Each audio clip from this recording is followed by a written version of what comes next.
dili maayong overconfident ka. Pero dili sad maayong wala sa kay confidence. Karong panahon na ba, daghan na kay mga overconfident na mga tao. Mo declare nga daog ko ani. Mupasar ko.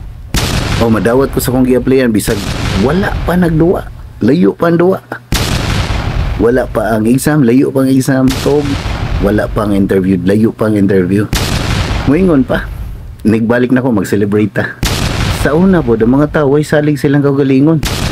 Magsige pagingon. Di ko kabawa na pindi na ko dana ni. Pero di man ko qualified din, madawat baka ako no. Moingon pa. Di na lang ko eh. Mao nga dili maayo nga overconfident ra ka. Kay hambugiro ka paminaw na. Ug dili pud pwede nga wala sa kay confidence. Kay talawan ka paminaw na. Sa imong buhaton sa kung apil ka og contest, ang imong isulti kay kani. Ganahan ko mo daog. Mo take og exam, tingan yang isulti. Maayo untag makapasar ko. Kung ma-apply ka trabaho or i-interview na ka, ingan yang isulti. Maayo untag madawat ko. Kunya bay, daog? Tabla ra? Una daog sila. Pagasunod pildi mi. Kunya bay, kumusta ang exam? Okay naman ang exam. Ako may di.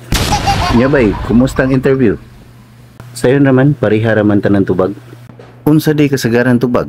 Yes. Are you ready for the interview? Yes. Okay, what is your name? Yes.